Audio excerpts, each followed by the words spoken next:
Saludos, gracia y paz en el nombre de nuestro amado Salvador, el Señor Jesús, para todos los amigos y hermanos de mi canal de YouTube, Jesús, Verdad Eterna.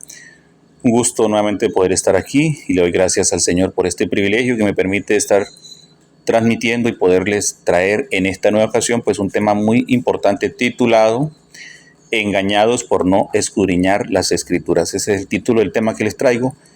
Y las razones por lo que ya hemos visto durante estos días acerca de un supuesto arrebatamiento que sucedería el 17 y 18 de septiembre del 2024, el cual pues realmente estamos el día 19 de septiembre y no pasó absolutamente nada.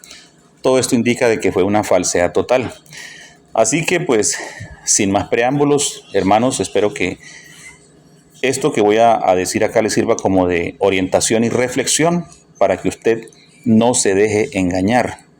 En la Biblia está escrito todo. Realmente nosotros podemos leer detalladamente la Escritura y ahí vamos a encontrar muchas verdades irrefutables. Es lamentable que pues muchas personas son engañadas por lo mismo, porque no escudriñan y siempre están pues esperando todo a que les den, como los pollitos, como los pajaritos, que le echen todo en la boca y no escudriñan las Escrituras por sí mismos. Así que pues ninguna profecía, dice la Escritura, que es de interpretación privada. Este texto lo usan muchos, aquellos que niegan pues las profecías o los ministerios, pues lo usan para tratar de refutar el argumento y dicen, no, pero es que todo ya está escrito, todo ya está profetizado, todo ya está dicho, pero miremos algo muy importante. La misma Escritura está diciendo, si ellos lo toman desde este punto de vista, entonces deberían entender que ninguna de las profecías es de interpretación privada y por ende, entonces, ¿qué quiere decir esto? Que pues cualquier persona orientado por el Señor, bajo su orientación y respaldo, pues podría entender fácilmente y no caer en el engaño. Pero vamos a leer y vamos a develar algunos puntos del por qué Cristian y compañía, ¿sí?, no se fueron en el rapto o no sucedió ningún rapto para ellos. Bueno, yo dije algo por ahí en un video que hice, algo de pronto sarcástico, dije, pues Cristian sí se fue, pero para el cielo raso, ¿no? A esconderse de pronto para que sus seguidores no lo vayan a linchar por ahí. Bien, entonces, sin más preámbulos, pues doy inicio a la lectura y voy a partir desde Mateo 24 en adelante. Y presten mucha atención porque esto es muy importante lo que voy a decir acá. En la Biblia está lo que nosotros necesitamos. Y hay otras fuentes más, pero aquí está. Dice la Escritura que tenemos la palabra profética más segura, a la cual hacéis bien en estar atentos como una antorcha. Entonces, bien, si de verdad creen a la palabra, pues entonces vamos a estar atentos a lo que nos dice. Y aquí les voy a mostrar pues por la pantalla, tomando desde algunos puntos de vista del griego y usando algunos interlineales para mostrar algo muy importante con respecto a algunos textos que pues se han malinterpretado. Entonces voy a tratar de ser lo más breve posible, no voy a ahondar tanto porque pues el tiempo es corto, no quiero hacer el video tan largo, tan extenso, pero espero que aprovechen esto poco que voy a dar acá y más adelante pues voy a estar exponiendo otros puntos que son muy importantes. Bien, entonces dice así, Mateo capítulo 24, vamos a leer desde el verso 1 en secuencia hasta ciertos textos más adelante. Dice así, cuando Jesús salió del templo y se iba, se acercaron sus discípulos para mostrarle los edificios del templo. Los discípulos le iban a mostrar al Señor Jesús los edificios del templo, dice acá, o sea, la construcción, el templo que había erigido el rey Herodes. Bien, entonces dice acá el verso, respondiendo, él les dijo, obviamente, repito esto, se refiere al templo de Salomón, ¿no? Sino que todos conocemos pues en la historia que el templo, el primer templo que hizo Salomón o el que hizo Salomón fue destruido por los babilonios. Posteriormente después fue reedificado, construido por Herodes y después fue destruido por el hijo del emperador Vespasiano, el cual se llamó Tito, con sus vasallos cuando sitiaron a Jerusalén en el año 70, que fue destruida, quemada, y cumpliéndose así lo que dice, pues lo que se dijo allí en Daniel capítulo 9, de acerca de las 70 semanas. Entonces allí pues se profetizó en cierta forma unos puntos y luego Jesús trae a colación esta parte y reafirma la profecía de que pues no quedaría piedra sobre piedra. Eso es lo que estamos viendo acá. Dice, respondiendo él les dijo, ¿veis todo esto? Dice, ¿veis todo esto? De cierto os digo que no quedará aquí piedra sobre piedra que no sea derribada. Entonces vemos lo siguiente, Jesús ya está reafirmando la profecía de que ese templo sería destruido. Y estando él sentado, ahora bien, el verso 3, escuchen bien esto, estando él sentado en el monte de los olivos, los discípulos se acercaron aparte diciendo, dinos, ¿cuándo serán estas cosas y qué señal habrá de tu venida y del fin del siglo? Notemos algo muy importante. Esta información la reciben directamente los apóstoles nada más, en secreto, aparte. No, Jesús no divulgó esto que dice aquí Mateo 24, porque muchos dicen, no, es que esto fue directamente dicho al pueblo de Israel. No, no fue dicho directamente al pueblo de Israel. ¿Por qué? Porque fue dicho, obviamente los apóstoles eran judíos, pero fue dicho a ellos en privado.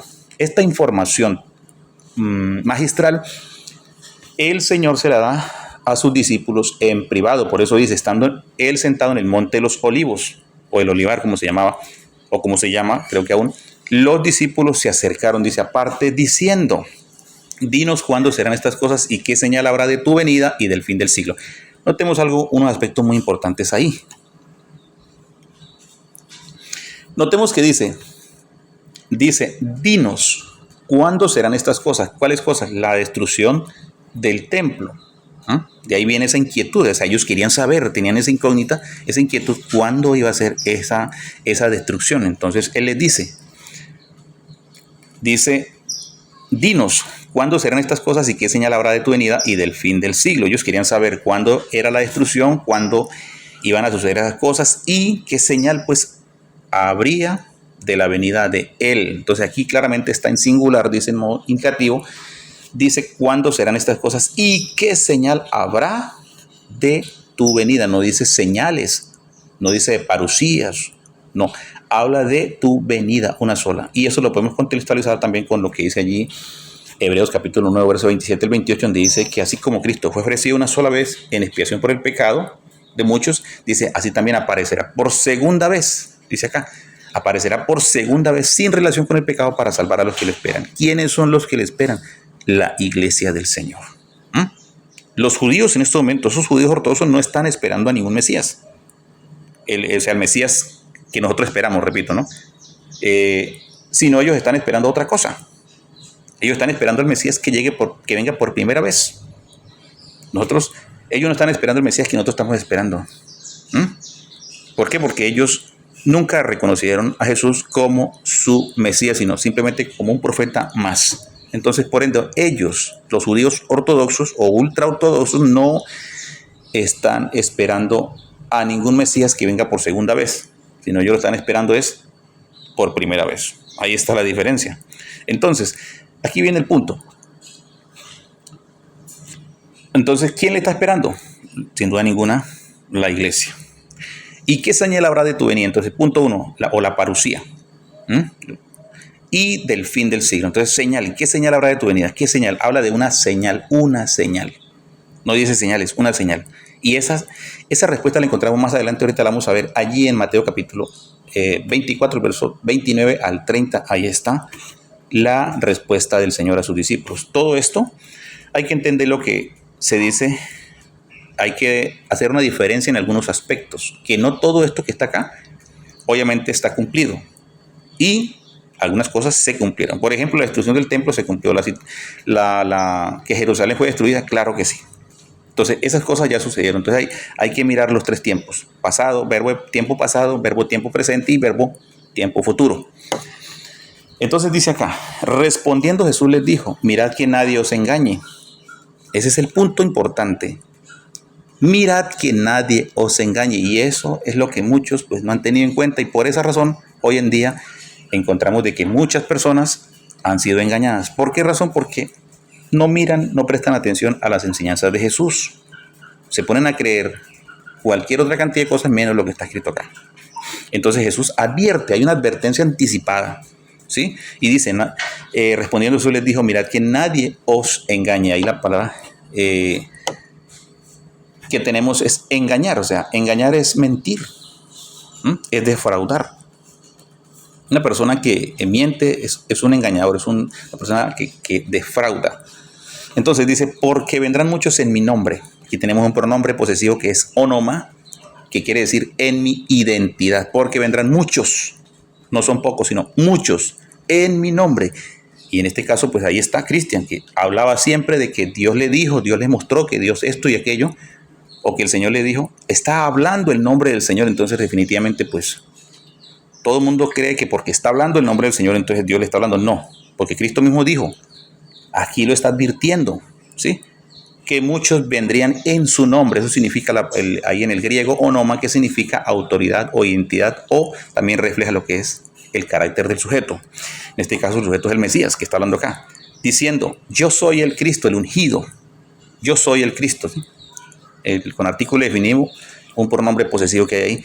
Yo soy el Cristo. Y a muchos dice, engañarán. Notemos que aquí dice, vendrán muchos falsos profetas, falsos cristos, engañadores, falsos maestros, falsos apóstoles, bueno, de todo esto. Pero no significa que también no existen los verdaderos. Claro que existen los verdaderos. En este caso, aquí en este punto dice, soy el Cristo, o sea, soy el ungido. ¿Y cuántos Cristos se han levantado? Muchísimos, diciendo yo soy el Cristo, yo soy el Cristo de aquí, el Cristo de allá, y más adelante vamos a ver qué dice el Señor. Y a muchos que engañarán. Son muchos los que se levantarán diciendo soy el Cristo, y también son muchos a los cuales van a engañar a esas personas. Luego es el verso 6, oiréis de guerra, rumores de guerra, mirad que no os conturbéis porque es necesario que todo esto acontezca, pero aún no es el fin. Todo esto tiene que suceder, porque se levantará nación contra nación, reino contra reino, y habrá pestes, hambres y terremotos en diferentes lugares. El verso 8 dice, todo esto será principio de dolores. Entonces, ¿qué viene el punto acá? Entonces os entregarán a tribulación y os matarán y seréis aborrecidos de todas las gentes por causa de mi nombre, de mi autoridad, de mi identidad. Por causa del Mesías seremos aborrecidos, dice. Él dice ahí. Y se cumplió esto, claro, y se está cumpliendo y se cumplirá. ¿Por qué? Porque la iglesia del Señor a través del tiempo ha pasado por toda esta situación, pero también vendrá un momento de apretura más adelante, de aflicción, lo que es la megalixis, vendrá. ¿Ve? Entonces, eso es algo que pues está demarcado en el designio de Dios que suceda de esa manera. Por eso dice, entonces os entregarán a tribulación. Ahí es la palabra lixis, aflicción, apretura. ¿Sí? Y os matarán y seréis aborrecidos de todos de toda la gente por causa de ¿qué? De mi nombre, de mi autoridad, de mi identidad. Notemos eso que dice ahí. Luego sigamos leyendo. Y muchos falsos profetas se levantarán y engañarán a muchos. Nuevamente vuelvo y reitero otra vez el mismo Señor. Nuevamente reitero otra vez. Dice, y por haberse multiplicado la maldad, el amor de muchos ¿qué? Se enfriará. Ahí está el punto. Que por causa de estas personas, digámoslo así, muchos ponen la fe en estos hombres, estas personas, pero con todo esto, por ejemplo, como pasó ahora y como ha pasado durante la trayectoria del tiempo, con lo que pasó en 1843, con los milleristas, los seguidores de Elena G. de White, con los ruselistas, lo que pasó en 1914 y muchas otras fechas, ¿sí? Muchas otras fechas que han dado, como David Damon, ¿sí? Como Rabino Natán, como G.G. Ávila, como todas esas personas hablaron de que el Señor iba a venir muy pronto y daban fechas y tantas cosas. David Damon dijo que Cristo venía para el 2018 y no pasó nada. ¿Qué pasó? Mandó a quitar todos los videos del canal de YouTube, a borrar todas las mentiras que él dijo y a censurar a aquellos que pues dijeran algo en contra de él por medio de las redes sociales. Porque yo subí un video de él y por eso me lo eliminaron. Entonces, los falsos profetas, pues, después de tropezar, después de cometer sus errores, entonces no quiere que los denuncien, no quiere que les digan nada para seguir mintiendo, ¿sí? Pero si tienen esa dignidad, ese coraje de arrepentirse, de reconocer la falla, pues Dios les perdonará, pero tienen que hacerlo de corazón. Entonces dice, y por haberse multiplicado la maldad, el amor de muchos se enfriará. Más el que persevere hasta el fin, dice, será salvo. Ahora luego el verso 14 dice, y será predicado este evangelio del reino en todo el mundo para testimonio a todas las naciones, y entonces vendrá el fin. Veámoslo aquí lo que dice el verso 15, por tanto, cuando veáis en el lugar santo la abominación desoladora de que habló el profeta Daniel, el que le entienda. Entonces los que estén en Judea huyan a los montes, y el que esté en la azotea no descienda para tomar algo de su casa. Esto es algo que ya pasó. Tenemos que entender que muchas veces la Escritura no habla de un orden cronológico de eventos, sino que están dispersados en toda la palabra de Dios. Entonces tenemos que tomar su texto y su contexto, un poquito allá, un poquito acá, y acomodando lo uno a lo otro para que nos dé, digámoslo así, el rompecabezas. Porque aquí, esto es algo que está hablando de la abominación desoladora, que se refería en lo que fue la destrucción al templo, donde el hijo Tito, el hijo del emperador Vespasiano, pues se dice allí que allí él sacrificó un cerdo en el lugar, el lugar santísimo. Allí donde estaba el arca del pacto, allí dice que él ofreció un sacrificio allí en el templo que fue destruido. Entonces, cosa que pues un cerdo pues significa, denota inmundicia, donde allí se hacían eran sacrificios de animales y todo eso. O sea, en el lugar de lo que era el templo, o sea, él sacrificó allí para abominar realmente este lugar. Entonces, por eso aquí el mismo Señor está diciendo, por tanto, cuando veáis en el lugar santo la abominación desoladora de que habló el profeta Daniel, el que le entienda. Entonces, los que estén en Judea, bueno, viceversa, vamos a leer el 18. Dice, y el que esté en el campo no vuelva atrás para tomar su capa, mas hay de las que estén en cinta y de las que críen en aquellos días. Orad pues que vuestra huida, dice, no sea en invierno ni en verano. Esto es lo que Jesús le está diciendo de la pregunta que ellos le hacen allá abajo. Dinos cuándo sucederán estas cosas. Entonces Jesús aquí está diciendo, pero no solamente eso, Jesús incluye parte de ese evento que iba a pasar en el año 70 y parte de cosas que sucederían después de él y cosas que sucederían a futuro. Por eso tenemos que entender los tres tiempos, verbo presente, pasado, presente y futuro. Dice, porque habrá entonces gran tribulación, cual no la ha habido desde el principio del mundo hasta ahora, ni la habrá. Aquí habla de una gran megalixis. Bueno, esto tiene, para mí, a título personal, pues, tiene algo muy importante que analizar ahí. Sí, hay mucho que analizar, pero para mí esto tiene una doble connotación. Quiero que entendamos eso, porque lo que va a venir realmente a futuro es algo terrible. ¿Ve? La persecución y todo eso pues va a ser a mayor escala que las demás persecuciones antecesoras para la iglesia, ¿no? Para los hijos de Dios. Entonces, en este punto aquí habla de una gran tribulación. ¿Ve? Dice, cual no ha habido desde el principio del mundo hasta ahora, ni la habrá. O sea, ahí sí estamos. Se está tomando el verbo de tiempo pasado, presente y futuro. O sea, no habrá. Quiere decir que ya vendrá una gran tribulación, y esa no solamente se pudiera aplicar, bueno, se puede aplicar en dos aspectos, ¿no? Porque hay gente que dice, bueno, que esa tribulación solamente fue para ese entonces. No, para mí, en mi caso personal, lo entiendo, es que ellos vivieron una gran tribulación, obviamente que pues se puede entender que nunca la habían vivido ni la volverán a vivir, porque es diferente. La otra tribulación que viene, pues obviamente viene para la iglesia del Señor y para todos aquellos judíos que se han llegado a la iglesia también, a la Keilah, ¿no? Entonces, pero la tribulación de lo que va a venir más adelante, pues va a ser terrible también. Entonces no podemos tomar esto y aplicarlo solamente que fue para ese entonces, ¿no? Porque aquí dice el 22, dice, y si aquellos días no fuesen acortados, nadie sería salvo, mas por causa de los escogidos, aquellos días serán acortados. Este texto no se puede aplicar para ese entonces. ¿Por qué razón? Porque entonces la pregunta era, ¿y si aquellos días no fuesen acortados, nadie sería salvo? ¿Qué razón tendría de Jesús de decir salvo? Nadie sería salvo. Esto se está refiriendo al tiempo progresivo que ha transcurrido a través de la historia. O sea, el tiempo se ha cortado. Vemos que muchas veces los días como que pasan rápido, ¿cierto? Pero esto es algo que está demarcado entre el designio del Señor. O sea, la maldad se está aumentando a gran escala, mucho más que en tiempos de Noé y que en Sodoma y Gomorra. Ya prácticamente casi estamos, pero falta todavía que llegue al clímax. Entonces dice, por causa de los escogidos, ¿sí? Hay un acortamiento de tiempo por causa de los escogidos. Aquí la palabra escogidos es ecletos, escogidos, favoritos. Dice 23, entonces si alguno os dijere, mire este punto acá, hermanos y amigos, el 23, mire lo que dice Jesús. Entonces si alguno os dijere, o sea, si alguien les dice a usted, como en esta ocasión, vea, pues no ellos no se identificaron que era el Cristo, pero estaban diciendo que el arrebatamiento, ¿cierto? Entonces dice, entonces si alguno dijere, mirad aquí está el Cristo o mirad allí está, no lo creáis. Notemos, Jesús lo está diciendo, pero hay gente que cualquiera se para diciendo que es el Cristo, se pueden a creerle, pero aquí Jesús está diciendo, miradlo allí o miradlo acá, no lo creáis, porque se levantarán aquí el 24, mire lo que dice el 24, leamos, porque se levantarán falsos cristos y falsos profetas, aquí está, falsos ungidos, falsos mesías, y falsos ¿qué? Videntes o profetas, quiere decir lo mismo, ¿no? Y harán grandes señales y prodigios de tal manera que engañarán, si fuese posible, aún a los escogidos. Escuchen bien este punto porque es muy importante. Notemos que dice porque se levantarán falsos cristos o falsos ungidos, que es lo que quiere decir. En el hebreo es Mashiach y en el griego es Christos, ¿sí? Que significa ungido, Mesías, es lo mismo.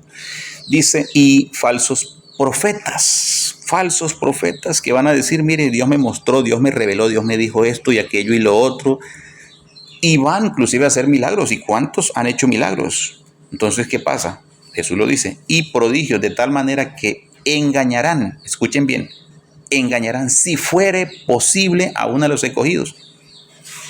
Pero todo aquel que está escudriñando las Escrituras está con la antorcha encendida, está vigilante, no está ebrio espiritualmente, pues se va a dar cuenta y no va a ser engañado. Lo digo en este caso a título personal, pues yo no caí en este engaño, porque soy estudiante de las Escrituras. Entonces, a mí no me pueden venir a decir así, venga, no, es que Cristo ya viene la otra semana, viene entre 1 año, 2 años. No, porque yo tengo claro los puntos, los textos y contextos acerca de este tema escatológico tan importante. Entonces, así que dice, de tal manera que aún engañarán si fuere posible los escogidos. Pero, si fuere posible, ¿no? Si fuere posible, pero no es posible. ¿Por qué? Porque Dios nos ayuda y nos ilumina. El 25 dice, ya os lo he dicho antes, ¿ves? Así que si os dijeren, mirad, está en el desierto, escuchen bien, no salgáis, o mirad, está en los aposentos, no lo creáis. Jesús lo está diciendo. Pero la gente hace todo al contrario, al revés. Por eso muchos de estas personas, los miles de seguidores de Cristian Tempón y compañía, han quedado en una absoluta vergüenza. Ahora lo que tienen que arrepentirse, en pedir perdón y buscar realmente en la palabra, no digo en mí ni en otro, no, busquen aquí en las Escrituras, así como yo lo he hecho, y escudriñen y se darán cuenta, ¿sí? Entonces, yo les invito para que este video que usted lo va a escuchar, compártalo a otros para que esto tenga más difusión y muchas personas más entiendan. Ahora, mire lo que Jesús está diciendo acá, que eso no va a suceder así, que venga, que mire aquí está o allá está. No, dice el verso 27, porque como el relámpago que sale del oriente y se muestra hasta el occidente, así será también la venida del Hijo del Hombre. Notemos que Jesús está diciendo algo muy importante acá, con respecto a su venida, de lo que le preguntaron sus discípulos arriba en el verso 3, ¿sí? Dinos qué señal habrá de tu venida y del fin del siglo. ¿Qué señal habrá de tu venida? Bien, aquí viene ahora Jesús y le va a mostrar a ellos cuáles son esas señales. O la señal, en este caso la señal importante, ¿no? Una señal muy importante. Dice, porque como el relámpago, él pone un símil comparativo aquí. Dice que sale del oriente y se muestra al occidente, o sea, donde sale el sol y donde se oculta. Dice, así será. También, ¿qué? La venida del Hijo, ¿qué? Del hombre, o sea, la venida de él mismo que está hablando ahí, el mismo sujeto. Porque donde quiera que estuviere el cuerpo muerto, allí se juntarán las águilas. Luego tenemos el 29. Notemos lo que dice Jesús ahora aquí. Y este es el punto de lo cual muchos pasan por alto. Jesús le está dando esta información, repito, a sus discípulos, a la iglesia. No le está hablando a ese montón de judíos rabinos, quienes entonces estaban, que lo rechazaban y lo buscaban era para matarlo. No, esto fue solamente a sus discípulos. ¿Por qué? Porque sus discípulos querían saber. Y Jesús le está diciendo, todo aquel que quiera saber, acérquese a Jesús y Él le va a revelar, le va a mostrar, de verdad. Dice, e inmediatamente, ahí tenemos el griego es otseos, o sea, seguidamente, ¿cierto? Inmediatamente dice, Jesús ahora coloca un punto, que es después de la tribulación. Por eso el arrebatamiento es post-tribulacionista, no es pre. Dice, e inmediatamente después de la tribulación de aquellos días. Esta tribulación no es aunque aquí no diga gran tribulación, pero se puede relacionar con otros contextos más adelante. Dice, e inmediatamente después de la lixis o tribulación de aquellos días, Existen, escuchen bien. Aquí hay 5 señales antecesoras a la señal del Hijo del Hombre, podemos decirlo así. Entonces, por ende, no es que terminando la tribulación ya inmediatamente viene Cristo, no. Inmediatamente terminando la tribulación, ¿sí? Hablándolo así, terminando la tribulación, ¿qué pasa? Van a suceder unas señales astronómicas. Astronómicas. ¿Cuáles son esas? Ahí está, mire, vamos a leerlo en detalle. Dice, inmediatamente después, ese es un adverbio, adverbio de tiempo, de la tribulación de aquellos días, el sol se oscurecerá. Punto 1, el sol se oscurecerá. No es que va a quedar medio oscuro o la luna va a ser llena, no, nada de esas cosas. Nada de esas cosas. Dice, el sol se oscurecerá y la luna no dará su resplandor. Entonces, ¿cómo van a detectar una luna llena, una luna media, una luna en cuarto menguante, en creciente? Bueno, nada. Dice que se va a oscurecer, ¿sí? Entonces, el punto 1, el sol se oscurecerá y la luna, punto 2, no dará ¿qué? Su brillo, su fulgor o su resplandor. Y punto 3, y las estrellas caerán del cielo. Presten mucha atención que este es el tercer punto. Y las estrellas caerán del cielo. Tercera señal. Y las potencias de los cielos serán conmovidas. 4. Las potencias de los cielos, dice, serán ¿qué? Conmovidas. Eso va a suceder ¿cuándo? Inmediatamente después de la tribulación. Ahora, el verso 30 dice, entonces, ¿qué? Aparecerá la señal del Hijo del Hombre. Recuerden que en el verso 3, vamos a leerlo aquí, mire. ¿Qué dice acá? Dinos, ¿cuándo serán estas cosas? ¿Y qué señal? Singular. ¿Y qué señal? La señal está allá. Él la va a explicar ahorita, mire. Habrá de tu venida. Aquí está. Aquí está, hermano. Mire. Entonces aparecerá la señal. Está en modo indicativo, artículo definido, singular. ¿Sí? No plural, no señales, sino señal. Que es la que tiene que referente a la parucía de Cristo. Entonces dice, ¿y qué señal habrá? Y entonces aparecerá, la señal del Hijo del Hombre. ¿En dónde? En el cielo. Esta sería la quinta, digamos el quinto punto, ¿sí? O la quinta señal, podemos decir, en orden cronológico, aquí en este punto, mostrándolo desde este texto, desde la perspectiva de este texto. Entonces sería sol, se oscurece el sol, la luna, las estrellas caen, las potencias de los cielos son conmovidas y luego aparece ¿qué? La señal del Hijo del Hombre. ¿Cuál es esa señal? Precisamente aquí dice, es el destello de luz que va a emitir, porque al estar oscuro todo, inmediatamente la gloria de Él va a iluminar todo este planeta Tierra. Entonces dice, y verán al Hijo del Hombre viniendo sobre las nubes del cielo con poderes, dunamis, ahí, y gran gloria. Ahí mega, doxa, en este caso. Doxa, gran, es megas, y gloria es doxa, o sea, la gloria del resplandor, el brillo.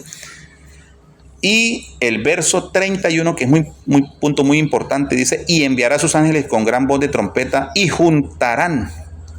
Juntar es recoger, ¿sí? Juntarán a sus escogidos, dice, ecletos. Los escogidos aquí no se está hablando del pueblo de Israel, como algunos dicen, no, sino todos aquellos que han creído, tanto gentiles como judíos. Dice, de los 4 vientos, desde un extremo del cielo hasta el otro. O sea, que quiere decir que los escogidos, la iglesia del Señor está en todas partes. La iglesia del Señor no tiene algún rótulo denominacional como lo han hoy en día, pues fraccionado. Bueno, la iglesia tal, la iglesia por acá y la iglesia por allá, y esta llama así, esta llama así. No, la iglesia, los escogidos son uno solo. La iglesia del Señor es una sola, no son 3, ni 4, ni 5, es una sola, singular, porque es una esposa, no varias esposas. Entonces, en este caso, el Señor tiene una sola esposa. Aquí dice, y enviará a sus ángeles, ¿sí? Sus mensajeros, sus malajins, con gran voz de trompeta, y juntarán a sus escogidos de los 4 vientos, desde un extremo del cielo hasta el otro. Entonces, viene aquí. Entonces, voy a dejar hasta aquí, porque ahí abajo sigue pues ya lo que es la parábola de la higuera. Bueno, todo esto, la enseñanza de la higuera. Y muchos dicen, bueno, es Israel, pero realmente aquí no tiene nada que ver con Israel. ¿Ve? Simplemente es una parábola, es una enseñanza, una ilustración que el Señor tomaba como maestro didacta para poder ilustrar sus enseñanzas. Entonces él tomaba varias referencias de la naturaleza, ejemplares de la naturaleza para poder explicar eso. Entonces, El tiempo pues está avanzando y no quiero hacer muy largo esta exposición, pero quiero dejar en claro unos puntos. La iglesia del Señor sí sabrá, a futuro, sabrá cuándo sucederá lo que es la venida de Cristo. Ese sería otro tema aparte que lo podemos tocar en otra ocasión, pero claramente, ¿por qué precisamente no sucedió el arrebatamiento el 17 y 18 de septiembre del 2024? Porque precisamente las señales que preceden a la venida de Cristo no son las que describieron estas personas, sino las que está describiendo el mismo Señor acá. Entonces usted dirá, bueno, ¿y entonces cómo hago yo para saber cuándo puede suceder esto?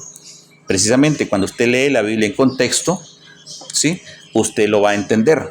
Entonces, por acá tengo un texto que él usa, donde él dice, bueno, que la iglesia sabrá, claro que la iglesia sabrá cuando llegue ese momento. ¿Cuándo? Porque hay puntos, por ejemplo, vamos a verlo allí, lo que dice el apóstol Pablo. Quiero remitirme inmediatamente a unos textos que están allí en Primera de Tesalonicenses, hermanos, capítulo 5. Si vamos a leer allí, miremos lo siguiente allí. Vamos a leer allí, dice, capítulo 5, ¿sí? Primera de Tesalonicenses, capítulo 5, y vamos a leer aquí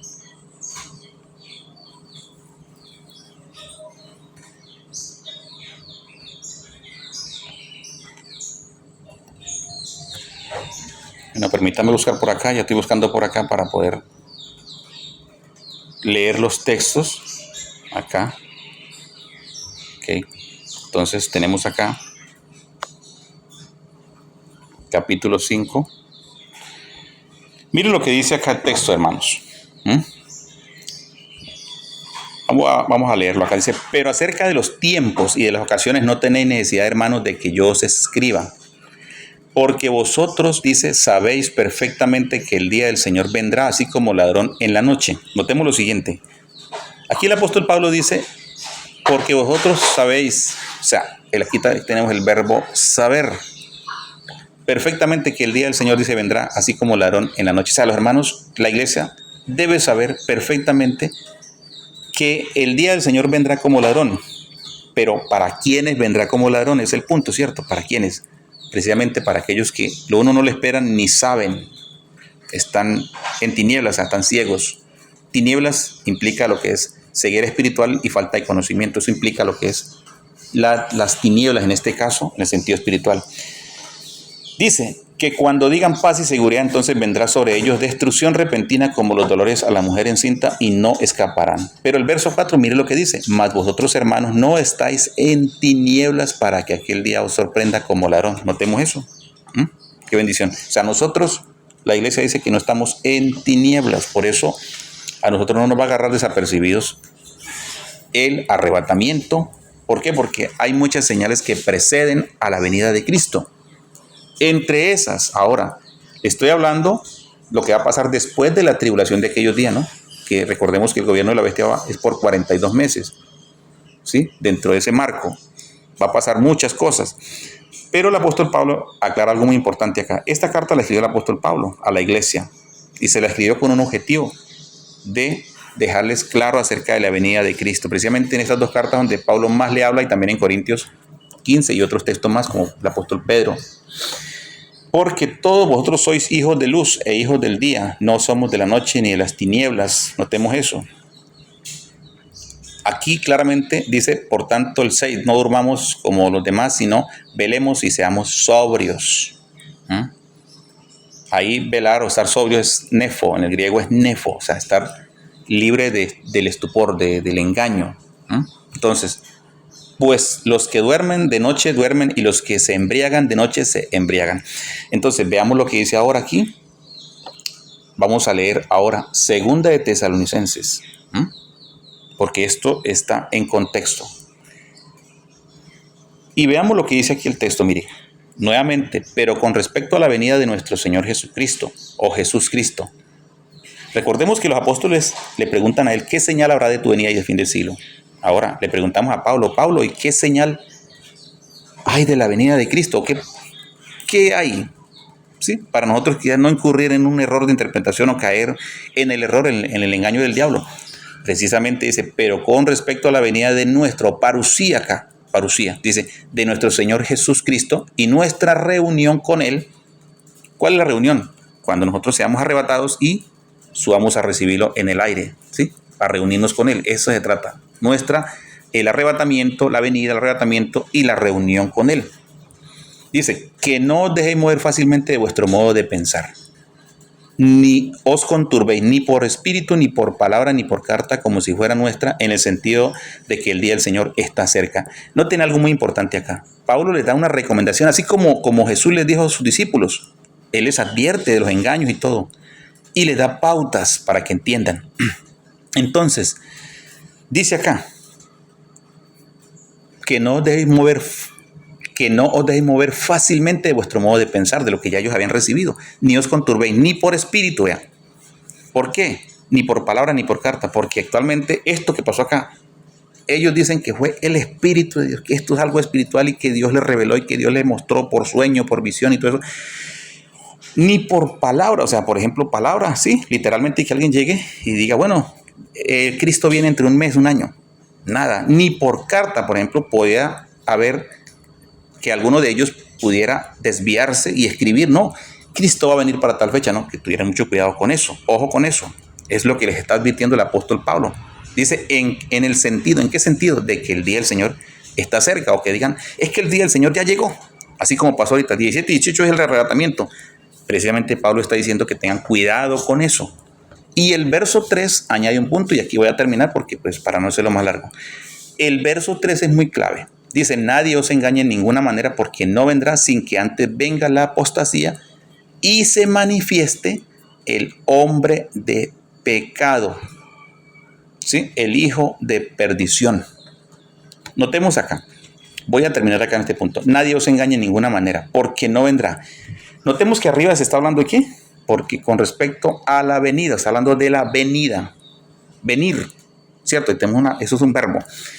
Nadie os engañe en ninguna manera, porque no vendrá sin que antes ¿qué? Venga la apostasía. ¿Quién es el que no vendrá sin que antes?